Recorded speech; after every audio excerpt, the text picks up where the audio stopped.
Hello students, फिर से मेरे एक नए वीडियो में स्वागत है। और आज हम जो कहानी पढ़ाने वाले हैं, जिस कहानी का नाम है द ग्रीडी लायंस लॉस, यानी कि लालची शेर का नुकसान। ठीक, तो चलिए जानते हैं कि किस तरह से लालची शेर का नुकसान होता है। और इंग्लिश पढ़ना भी सीखने वाले हैं, और इस स्टोरी से हम आप लोग को सिखाने वाले हैं कि कौन सा वर्ड को किस तरह से पढ़ना है, कौन सा वर्ड का कौन सा वर्ब में उपयोग किया गया है, वो भी बताने वाले हैं। यानी कि इस वीडियो में आपको ग्रामर भी मिलेगा, इंग्लिश टू हिंदी ट्रांसलेशन भी हम करके बताने वाले हैं। ठीक, तो सबसे फर्स्ट नंबर हमारा सेंटेंस है a lion was feeling hungry. ठीक, ए लायन, लायन कैसे पढ़ें, यहाँ पर एल के बाद क्या है, आई है। तो जब भी एल के बाद आई रहेगा तो उसको हम आई पढ़ेंगे। ठीक, तो लायन वाज फीलिंग, फीलिंग मतलब होता है महसूस करना।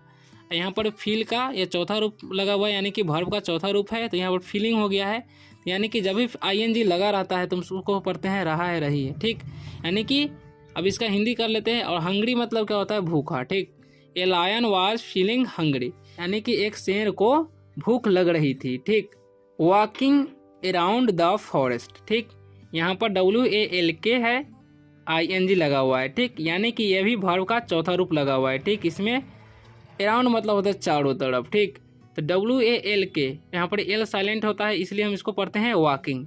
वॉकिंग मतलब होता है टहलना। तो यहाँ पर है टहल रहा था, अराउंड द फॉरेस्ट मतलब जंगल के चारों तरफ, फॉरेस्ट मतलब जंगल होता है।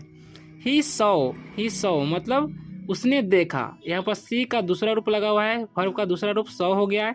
ही सौ मतलब उसने देखा a hare sleeping under a tree. Sleeping, यहाँ पर स्लीपिंग है, यानी कि वर्ब का चौथा रूप लगा हुआ है। ठीक, स्लीप मतलब सोना होता है, और स्लीपिंग लगा हुआ है, तो यानी कि सो रहा था। अंडर, अंडर मतलब होता है नीचे, ए ट्री मतलब पेड़ के नीचे सो रहा था। हेयर मतलब होता है खरगोश, खरगोश सो रहा था। ठीक, the lion could not control his joy. The lion मतलब शेर, और ये बात याद रखना है कि COULD है, तो लास्ट में जब भी LD आएगा तो उसको हम एल साइलेंट हो जाता है। तो यहाँ पर हो जाएगा could not control his Joy, his Joy. ठीक, कंट्रोल मतलब होता है नियंत्रण करना, हिज जॉय मतलब उसका जॉय आनंद। ठीक, मतलब the lion could not control his joy, शेर अपना आनंद नहीं रोक सका। He as he was about to pounce on the sleeping hare. As मतलब होता है जैसे, ही वाज मतलब वह, about to pounce on the sleeping hare, जैसे ही मतलब पाउंस मतलब होता है, यहाँ पर पाउंस है। ठीक, तो पाउंस मतलब होता है झपटा मारना, ऑन द स्लीपिंग हेयर मतलब सोते हुए खरगोश को, मतलब जैसे ही शेर सोते हुए खरगोश को झपटा मारने का सोचा। He saw a deer near by मतलब उसने देखा, ए डियर एक हिरन, नियर बाई मतलब उसके नज़दीक। The lion become greedy, the lion मतलब शेर, बिकम ग्रीडी मतलब लालची हो गया। बीकेम है, यहाँ पर बीकेम है, बिकम का दूसरा रूप बीकेम लगा हुआ है। ठीक, तो केम है, तो यहाँ पर बिकम मतलब हो गया। ठीक, हुआ, यानी कि द लायन बिकेम ग्रीडी मतलब शेर लालची हुआ। ही थॉट उसने सोचा, यहाँ पर थिंक होता है, लेकिन वर्ब का दूसरा रूप लगा हुआ है। ही थॉट मतलब उसने सोचा, this deer is better dinner for me. This deer मतलब यह हिरन, इज बेटर मतलब सबसे अच्छा है, डिनर फॉर मी मतलब रात का भोजन, मतलब मेरे रात का भोजन के लिए।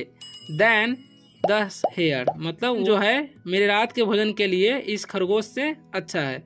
सो he began chasing the deer. So मतलब होता है इसलिए, ही बिगेन चेसिंग मतलब उसने शुरू किया, चेसिंग मतलब पीछा करना, द डियर मतलब हिरन का। ठीक, तो डियर का पीछा करना शुरू कर दिया, डियर मतलब हिरन का। But the ruckus made by the lion woke of the hare up. ठीक, बट द रुकस, रुकस मतलब होता है, रुकस मतलब होता है हंगामा, हल्ला। ठीक, तो बट लेकिन रुकस लेकिन हंगामा, made by the lake lion woke up the hare, यानी कि लायन का जो हंगामा हुआ, she saw the lion and frightened मतलब उसने शेर को देखा और डर गया। कौन, खरगोश। सी सॉ उसने देखा, कौन, खरगोश ने देखा। लायन गॉट फ्राइटेंड, और देखिए गॉट, यहाँ पर गेट का गॉट लगा हुआ है, फ्राइटन मतलब होता है डरा हुआ। ठीक, यहाँ पर भी वर्ब का दूसरा रूप लगा हुआ है, यानी कि उसने शेर को देखा और डर गया। कौन? खरगोश। सी इमीडिएटली रैन अवे, सी मतलब उसने तुरंत, इमीडिएटली मतलब होता तुरंत, रैन अवे मतलब भाग गई। मीन व्हाइल, इसी तरह the deer ran so fast that the lion, मतलब हिरन रैन मतलब दौड़ रही थी, यहाँ पर रन का दूसरा रूप है, रैन सो फास्ट मतलब बहुत तेज, दैट द लायन मतलब शेर से बहुत तेज दौड़ रही थी। The lion could not catch him मतलब शेर उसे पकड़ नहीं सका। Finally the tired lion gave up, यहाँ पर भी गिव का दूसरा रूप लगा हुआ है, गेव अप। ठीक, यानी कि उसने छोड़ दिया। He decided to feast upon the hare, उसने निर्णय लिया खरगोश का ही भोजन किया जाए। ठीक, भोजन किया जाए या भोज किया जाए, दावत किया जाए। ठीक, बट लेकिन टू हिज डिसअपॉइंटमेंट, लेकिन वह निराश हो गया था। क्यों? The hare had run away, क्योंकि खरगोश भाग गया था। ठीक, द लायन एक्सप्लेन्ड सैडली, शेर जो है उदास हो गया। ठीक, उदास होते हुए कहा, एक्सप्लेन मतलब कहा होता है। ठीक, सैडली मतलब दुखी हुए कहा। अलास मतलब हाय, इफ ओनली, अलास मतलब हाय होता है, if only I could have eaten the hare, अगर मैं सिर्फ खरगोश को खाता।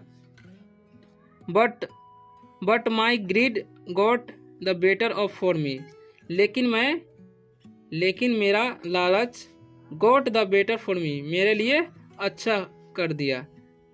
And now I have lost the hare too, और अभी मैं खरगोश खो दिया, मतलब खरगोश को भी नहीं खा सका। तो इस तरह से कहानी खत्म हुआ। अगर वीडियो अच्छा लगा तो वीडियो को लाइक एंड चैनल को सब्सक्राइब कर सकते हैं।